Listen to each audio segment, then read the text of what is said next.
One last time ಈ beautiful ವ್ಯೂನ ನೋಡ್ಕೊಂಬಿಡಿ ಈ ಹೋಟೆಲ್ನ. ಕ್ರೇಜಿ ಎಕ್ಸ್ಪೀರಿಯೆನ್ಸು, ಫುಡ್ಡು ಚೆನ್ನಾಗಿತ್ತು, ಆ್ಯಂಬಿಯನ್ಸು ಚೆನ್ನಾಗಿತ್ತು, ಇಲ್ಲಿರೋ ಮನುಷ್ಯರು ಚೆನ್ನಾಗಿದ್ದಾರೆ. ಅರೇಬಿಯನ್ ಸಿ ಇದು ಅಲ್ಲಿದೆಯಲ್ವಾ, ನೆನ್ನೆ ನೋಡಿದ್ರಲ್ವ, ಅದು ಅರೇಬಿಯನ್ ಸಿ. ಓಕೆ, ಈಗ ನಮ್ಮ ನೆಕ್ಸ್ಟ್ ಜರ್ನಿ ಬಂದು ಕೊಟ್ಟಯೂರು ಟೆಂಪಲ್ಗೆ.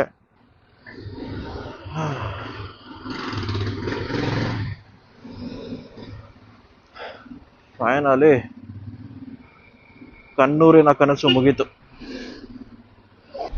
ಈಗ ಇಲ್ಲಿಂದ 2 hours ಜರ್ನಿ ಇದೆ ನಮಗೆ. 63 ಕಿಲೋಮೀಟರ್ಸ್, 2 hours ಇದೆ. ಯಾಕಂದ್ರೆ ಚಿಕ್ಕ single way road, full god session ಬೇರೆ ಇದೆ. ಬೆಟ್ಟ ಹತ್ತಿ ಇಳಿಬೇಕು, 2 ಬೆಟ್ಟ ಹತ್ತಿ ಇಳಿಬೇಕು ಅನ್ಕೊಳ್ತೀನಿ. ರೈಡ್ನ ಎಂಜಾಯ್ ಮಾಡ್ಕೊಂಡು ನೆಮ್ಮದಿಯಾಗಿ ಹೋಗೋಣ.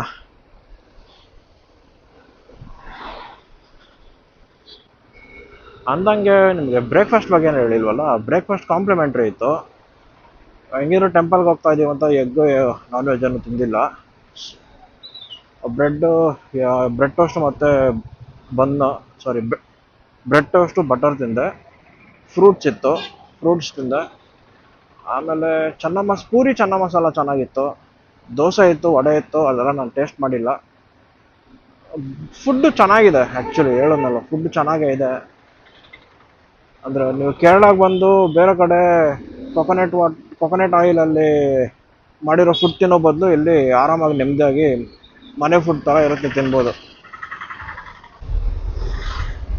ಫೈನಲಿ ಕೊಟ್ಟಯೂರಿಗೆ ಇನ್ನೊಂದು 3 ಕಿಲೋಮೀಟರ್ಸ್ ಇದೆ ಅಷ್ಟೇ. ಆಲ್ಮೋಸ್ಟ್ ರೀಚ್ ಆಗಿದ್ದೀವಿ. ಏನು ಜನ ಇದ್ದಾರಪ್ಪ ಇಲ್ಲೇ, ಫುಲ್ ಟ್ರಾಫಿಕ್ಕು, ಸಿಕ್ಕಾಪಟ್ಟೆ ಟ್ರಾಫಿಕ್ಕು. ಎಷ್ಟು ಗಾಡಿಗಳು, ಎಷ್ಟು ಕಾರ್ಗಳು, ಯಪ್ಪ. ಇನ್ನು ಜನ ಸಾಗೋಣ ಅನ್ಕೊಳ್ತೀನಿ ಅಲ್ಲಿ. ಈ ಕರ್ನಾಟಕ ಗಾಡಿಗಳು ಎಷ್ಟು ಕಾಣಿಸ್ತು ಗೊತ್ತಾ ನಮಗೆ. ಬಸ್ಗಳು ಟಿಟಿಗಳು ಮಾಡ್ಕೊಂಡ್ ಬಂದ್ಬಿಟ್ಟಿದ್ದಾರೆ. ಕೊಟ್ಟಯೂರು ಫುಲ್ ಚಿತಾಲ್ ಪತಾಲ್. ಹೋಗ್ತಾ ಇಲ್ಲ, ಫ್ಯೂಲ್ ಹಾಕ್ಸ್ಕೊಂಡು ಹೋದ್ರೆ ಮುಗೀತು. ರೈಟ್ ಹೋಗ್ಬೇಕಂತ.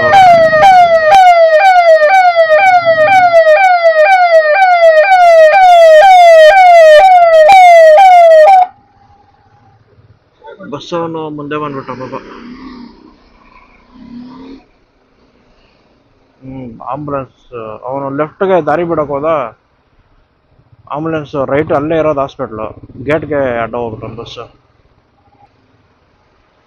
ಗಾಡಿ ನಿಲ್ಸಕ್ ಒಂದು ಒಳ್ಳೆ ಜಾಗ ಸಿಕ್ಬಿಟ್ರೆ, ಯಾವ್ದಾನ ಅಂಗಡಿ ಇಲ್ಲ ಮನೆ ಮುಂದೆನೆ ನಿಲ್ಸ್ಬಿಟ್ಟು ಹೋಗೋದು ಬೆಟರ್ ಅನ್ಸುತ್ತೆ. ಯಾರ್ದಾದ್ರು ಮನೆಯಲ್ಲೇ ನಿಲ್ಸ್ಬಿಟ್ಟು ಅವ್ರ ಮನೆಯಲ್ಲೇ ಇಡೋದು ಬೆಟರ್ ಅನ್ಸುತ್ತೆ. ಅಪ್ಪ, ಏನು ಸ್ಟೇಟಲ್ಲಿರೋ ಟಿಟಿಗಳು ಎಲ್ಲ ಗಾಡಿ ಎಲ್ಲ ಇಲ್ಲೇ ಇದ್ದಾವೆ. ಬರ್ತೀನಿ ಹಾಕಪ್ಪ.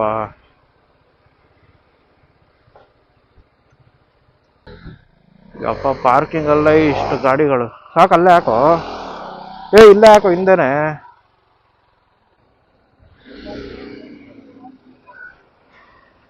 ಬಾಬಾ, ಸಾಕಾಗೋಯ್ತು ಗುರು.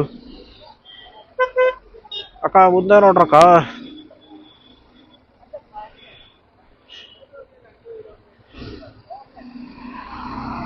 ಬಾಬಾ, ಫೈನಲಿ ಕೊಟ್ಟಿಯೂರಲ್ಲಿ ಇಲ್ಲಿನ ರಹಸ್ಯಗಳೇನು, ಇಲ್ಲಿನ ಅದ್ಭುತಗಳೇನು ಅಂತ ಇವತ್ತು ನೋಡೇ ಬಿಟ್ರಿ. ನಿಮಗೂ ಅದೆಲ್ಲ ತೋರ್ಸೋಕ್ಕಿಂತಲೂ ಮುಂಚೆ ಇದನ್ನ ನೋಡ್ಕೊಳ್ಳಿ. ಈ ಜಾಗ ಬಂದು ಕೊಟ್ಟಯೂರು ಮೈನ್ ಟೌನ್ ಅಂತಾರಲ್ವ, ಆ ಥರ ಹೈವೇ. ಫುಲ್ಲು ಜನಗಳು. ವರ್ಷಕ್ಕೆ 3 ತಿಂಗಳಂತೆ ಈ ಥರ ಇರೋದಿಲ್ಲ ಜಾಗ. ಬೇರೆ ಟೈಮಲ್ಲಿ ಖಾಲಿ ಹೊಡಿತಿರುತ್ತಂತೆ. ನಮ್ಮ ಭಾರತದಲ್ಲಿರೋ ಎಲ್ಲ ಮೂಲೆಯ ಜನಾಂಗದವರು ಇಲ್ಲಿಗೆ ವಿಸಿಟ್ ಮಾಡ್ತಾರೆ ಈ 3 ಮಂತ್ಸಲ್ಲಿ. ಅಂದರೆ ಯೋಚನೆ ಮಾಡಿ ಇನ್ನು ಯಾವ ಲೆವೆಲ್ಗೆ ಈ ಪ್ಲೇಸು ವೈರಲ್ ಆಗಿದೆ ಅಂತ.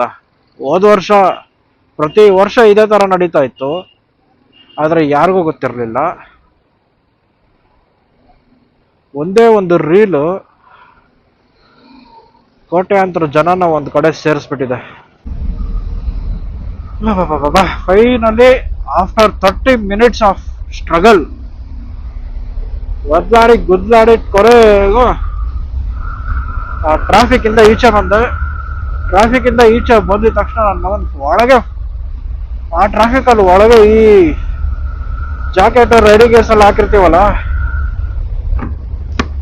ಸಿಕ್ಕಾಪಟ್ಟೆ ಶೆಕೆ ಕಿತ್ಕೊಂಡ್ಬಿಟ್ಟಿತ್ತು ಒಳಗೆ. ಟ್ರಾಫಿಕ್ ಇಂದ ಈಚೆ ಬಂದೋ ಇಲ್ಲೋ ತಣ್ಣಗೆ ಗಾಳಿ ಬೀಸ್ತಾ ಇದೆ. ನನ್ನ ಮಗಂದು ಸ್ವರ್ಗ ಇದ್ದಂಗಿದೆ.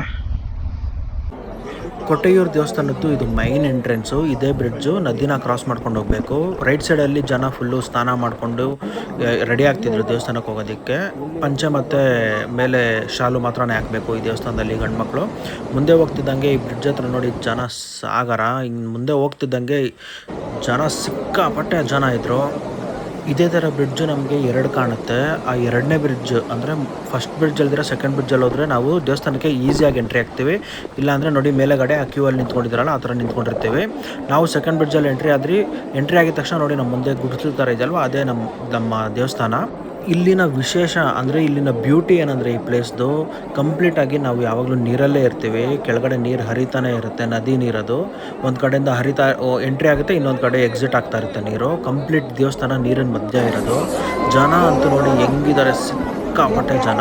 ಇಲ್ಲೊಂದು ಬ್ಯಾಂಬೂ ಟ್ರೀ ಇತ್ತು, ಬ್ಯಾನಿಯನ್ ಟ್ರೀ. ಆ ಟ್ರೀ ಕೆಳಗೆ ನೋಡಿ ಎಷ್ಟು ಜನ ಭಕ್ತರು ತೆಂಗಿನಕಾಯಿ ಹಾಕಿದ್ದಾರೆ. ಇಲ್ಲಿ ಇನ್ನೊಂದು ವಿಶೇಷ ಏನಂದರೆ ಅಲ್ಲಿರೋ ಕಲ್ಲನ್ನು ನಾವು ಇನ್ನೊಂದು ಕಲ್ಲನ್ನ ತೊಗೊಂಡು ಎರಡನ್ನೂ ಚೆನ್ನಾಗಿ ತೇಯ್ತಾ ಇದ್ದರೆ ಅಂದರೆ ಉಜ್ತಾ ಇದ್ದರೆ ಅದರಲ್ಲಿ ನಮಗೆ ವಿಭೂತಿ ಥರ ಬರುತ್ತೆ. ಅದು ಸೇಮ್ ವಿಭೂತಿ ಸ್ಮೆಲ್ಲೇ ಇರುತ್ತೆ. ನಾನು ಅದನ್ನು ಕೂಡ ಚೆಕ್ ಮಾಡಿದೆ. ನೋಡಿ ಇದೇ ಕಲ್ಲದು. ಅದನ್ನು ನೆಕ್ಸ್ಟು ಅದನ್ನು ವಿಭೂತಿ ಥರ ಹಣೆಗೆ ಇಟ್ಕೊಬೇಕು. ಇಲ್ಲಿನ ದೇವಸ್ಥಾನದ್ದು ಇನ್ನೊಂದು ಮೇಯ್ನ್ ವಿಶೇಷ ಏನಂದರೆ ಶಿವ ಪಾರ್ವತಿಯ ಹಿಂದಿನ ಜನ್ಮದ ಕತೆ. ಶಿವ ಸತಿನ ಕಳ್ಕೊಂಡಿದ್ದ ಜಾಗ ಇದು. ಇಲ್ಲಿ ನಮಗೆ ರೌಂಡ್ ಅಪ್ ಮಾಡಿ ತೋರಿಸ್ತೀನಿ ನೋಡಿ. ಇಲ್ಲಿ ಉದ್ಭವ ಮೂರ್ತಿ ಅಂತಾರಲ್ಲ, ಅಂದರೆ ಭೂಮಿಯಿಂದ ಬಂದಿರೋ ಕಲ್ಲಿದು ಶಿವನ ವಿಗ್ರಹ. ನಾನು ರೌಂಡ್ ಮಾಡಿ ತೋರಿಸ್ತೀನಿ ನೋಡಿ. ಅದೇನೇ ಇಲ್ಲಿನ ದೇವರು. ತುಂಬ ರಿಸ್ಕ್ ತೊಗೊಂಡು ಈ ಫೋಟೋ ತೆಗೆದಿರೋದು. ಈ ಥರ ಅಲ್ಲಿ ಅಲೋನೇ ಮಾಡೋದಿಲ್ಲ, ನಿಮಗೋಸ್ಕರ ರಿಸ್ಕ್ ತೊಗೊಂಡು ಮಾಡಿರೋದು. ಆ ರೌಂಡ್ ಮಾಡಿದ್ದೇನಲ್ವ ಅದೇನೇ ಶಿವನ ಮೇಲೆ ಕಂಪ್ಲೀಟಾಗಿ ತುಳಸಿಯಿಂದ ಅಲಂಕಾರ ಮಾಡಿರ್ತಾರೆ. ಮತ್ತು ಇಲ್ಲಿಂದ ಇನ್ನೊಂದು ಅದ್ಭುತ ಸ್ಟಾರ್ಟ್ ಆಗುತ್ತೆ. 2 ಆನೆಗಳು ಬರುತ್ತೆ. ಇಲ್ಲಿ ಕಂಪ್ಲೀಟಾಗಿ ಮೆರವಣಿಗೆ ಮಾಡ್ತಾರೆ ಆನೆ ಮೇಲೆ ದೇವ್ರನ್ನ ಕೂಣಿಸ್ಕೊಂಡು. ಅದು ನೋಡೋದಕ್ಕೆ ಎಷ್ಟು ಚೆನ್ನಾಗಿರುತ್ತೆ ಅಂದರೆ ಆನೆಗಳು ಎಂಟ್ರಿ ಆಗಿದ ತಕ್ಷಣವೇ ಕಂಪ್ಲೀಟಾಗಿ ಜನ ಎಲ್ಲ ಸೈಡ್ ಕೊಟ್ಟೋಗ್ತಾರೆ. ಇಷ್ಟೊತ್ತು ನೀವೇನು ನೋಡ್ತಾ ಇದ್ದೀರಿ, ಜನ ಸೆಂಟ್ರಲ್ಲಿ ಅಷ್ಟು ಜನ ಜಾತ್ರೆ ಆಗೋಗಿತ್ತು. ಆನೆಗಳು ಬಂದಿದ ತಕ್ಷಣ ಕಂಪ್ಲೀಟಾಗಿ ಜನ ನಿಂತು ಸದ್ದಿಲ್ದಿರ ನೋಡ್ತಾರೆ. ಅದನ್ನು ನೋಡೋದಕ್ಕೆ ಖುಷಿ ಆಗ್ತಿತ್ತು. ಇದನ್ನು ನೀವು ನೋಡಿ ಎಂಜಾಯ್ ಮಾಡಿ.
ಈಗ ಕಮಿಂಗ್ ಟು ದ ಪಾಯಿಂಟ್, ಈ ವಿಡಿಯೋನ ನೀವು ನೋಡಿದ್ಮೇಲೆ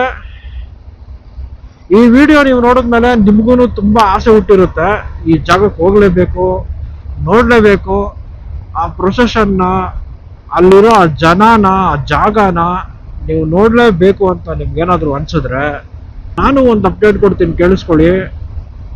ನೀವು ವಿಡಿಯೋಗಳಲ್ಲಿ ನೋಡಿ ಅಲ್ಲಿ ಜನ ಇದ್ದಾರೆ, ಇಲ್ಲಿ ಜನ ಇದ್ದಾರೆ, ಅವಾಗ ಬರಬೇಡಿ ಇವಾಗ ಬರಬೇಡಿ ಅಂತ ಹೇಳೋರು ತುಂಬಾ ಜನ ಇದ್ದಾರೆ. ಬಟ್ ನಾನೇನ್ ಹೇಳ್ತೀನಿ ಅಂದ್ರೆ, ಜನ ಇದಾರೋ ಇಲ್ವೋ ನಿಮ್ಗೆ ಅದು ಬೇಕಾಗಿಲ್ಲ. ನಿಮ್ಗೆ ಅನ್ಸಿದ್ಯಾ, ನೀವು ನೋಡ್ಬೇಕಾ, ಪರ್ಸನಲ್ ಆಗಿ ನೀವು ನಿಮ್ ಕಣ್ಣಲ್ಲೇ ಆ ಅದ್ಭುತ ನೋಡ್ಬೇಕು, ಅದನ್ನ ಎಕ್ಸ್ಪೀರಿಯನ್ಸ್ ಮಾಡ್ಬೇಕು, ಈ ಜಾಗನ ಎಕ್ಸ್ಪೀರಿಯನ್ಸ್ ಮಾಡ್ಬೇಕು, ಮೌಂಟೇನ್ಸ್ ನ, ಈ ಫಾಗ್ ನ, ಮಳೆನ ಎಕ್ಸ್ಪೀರಿಯನ್ಸ್ ಮಾಡ್ಬೇಕು ಅಂತ ನಿಮ್ಗೆ ಅನ್ಸಿದ್ರೆ ನೀವು ಯಾರಿಗೂ ತಲೆ ಕೆಡಿಸ್ಕೋಬೇಡಿ, ಯಾರ ಮಾತುಗೂ ಕಿವಿ ಕೊಡಬೇಡಿ, ನಿಮ್ ಮನ್ಸೇನ್ ಹೇಳುತ್ತೋ ಅದನ್ನ ಮಾಡಿ, ಸೀದಾ ಲಗೇಜ್ ಪ್ಯಾಕ್ ಮಾಡ್ಕೊಳ್ಳಿ, ಬರ್ತಾ ಇರಿ ಅಷ್ಟೇ. ಈಗ ಅದನ್ನೆಲ್ಲ ಸೈಡ್ಗಿಟ್ರೆ ಈ ಬ್ಯೂಟಿಫುಲ್ ಒಂದು ಸೀನರಿ ಇದೆ ಇಲ್ಲಿ, ಅದನ್ನ ತೋರಿಸ್ತೀನಿ ನೋಡಿ, ಏನ್ ಸಕ್ಕತ್ತಾಗಿದೆ ಅಂತ. ನಿಮ್ಗೆ ಕಾಣ್ತಿದೆಯೋ ಇಲ್ಲೋ ನನಗೆ ನಿಜವಾಗ್ಲೂ ಐಡಿಯಾ ಇಲ್ಲ. ಬಟ್ ಈ ಆಪೋಸಿಟ್ ಅಲ್ಲಿ ಒಂದು ಮೋಡ ಆಪೋಸಿಟ್ ಅಲ್ಲಿ ಒಂದು ಬೆಟ್ಟ ಇದೆ. ಆ ಬೆಟ್ಟದಲ್ಲಿ ಮೋಡ ಯಾವ ತರ ಇದೆ ಗೊತ್ತಾ, ಮಂಜು, ಒಳ್ಳೆ ಹಿಮಾಲಯನ್ ಪರ್ವತಗಳಿದ್ದಾಗ ಇದಾವೆ ನೋಡಿ, ಎಷ್ಟು ಸಕ್ಕತ್ತಾಗಿದೆ. ಫುಲ್ಲು ನೋಡಿ, ಇಲ್ಲಿ ಮೇಲೆ ಎಷ್ಟು ಸಕ್ಕತ್ತಾಗಿದೆ ನೋಡಿ. ಇದನ್ನೆಲ್ಲ ಅವ್ರು ತೋರಿಸ್ತಾರೆ, ಇವ್ರು ತೋರಿಸ್ತಾರೆ. ಈಗ ನಾನ್ ತೋರಿಸಿದ್ರು ನಿಮ್ಗೆ ಇದನ್ನ ಜಸ್ಟ್ ನೀವು ಝೂಮ್ ಹಾಕಿ ನೋಡ್ಬೋದು ಅಷ್ಟೇ. ಆದ್ರೆ ಇದನ್ನ ಡೈರೆಕ್ಟ್ ಆಗಿ ಎಕ್ಸ್ಪೀರಿಯನ್ಸ್ ಮಾಡೋದಿದೆಯಲ್ವಾ, ಅದು ನಮ್ಮ ಕೈಯಲ್ಲಿ ಮಾತ್ರ ಇರುತ್ತೆ, ನಿಮ್ ಕೈಯಲ್ಲಿ ಮಾತ್ರ ಇರುತ್ತೆ.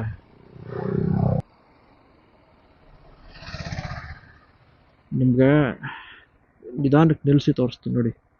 ಅಲ್ಲಿ ನೋಡಿ, ಆ ಬೆಟ್ಟದಲ್ಲಿ ಎದ್ದು ಹೋಗ್ತಾ ಇದೆ ಮೋಡಗಳು, ಆ ತರ ಇದೆ, ಬೆಟ್ಟಕ್ಕೆ ಬೆಂಕಿ ಎತ್ಕೊಂಡಿರೋ ತರ ಇದೆ, ಅದು ಸಕ್ಕತ್ತಾಗಿದೆ.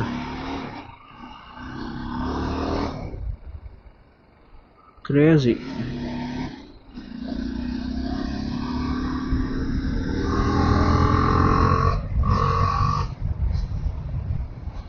ಇನ್ನ ಇಲ್ಲಿಂದ ಸೀದಾ ಮನೆಗಷ್ಟೇನೆ, ಇನ್ನೆಲ್ಲೂ ಹೋಗಲ್ಲ. ಮುಂದೆ ಏನಾದರೂ ಸಿಕ್ಕಿದ್ರೆ, ಏನಾದರೂ ನಾವು ಎಕ್ಸ್ಪೀರಿಯನ್ಸ್ ಮಾಡಿದ್ರೆ, ಅಡ್ವೆಂಚರ್ ಮಾಡಿದ್ರೆ ನಿಮಗೆ ನೆಕ್ಸ್ಟ್ ಅದನ್ನ ಕಂಟಿನ್ಯೂ ಮಾಡ್ತೀನಿ. ಇಲ್ಲ ಅಂದರೆ ಈ ವಿಡಿಯೋನ ಇಲ್ಲಿಗೆ ಎಂಡ್ ಮಾಡ್ತಾ ಇದ್ದೀನಿ. Thank you for watching and that's it for today guys. Thank you for watching. And ಇವತ್ತಿಗೆ ಇಷ್ಟೇ. ಮತ್ತೆ ಸಿಗೋಣ ಮುಂದಿನ ರೈಡಲ್ಲಿ. ಅಲ್ಲಿ ತನಕ be safe, ride safe, bye bye.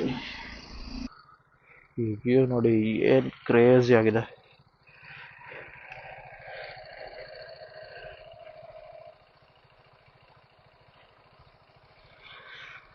Wow,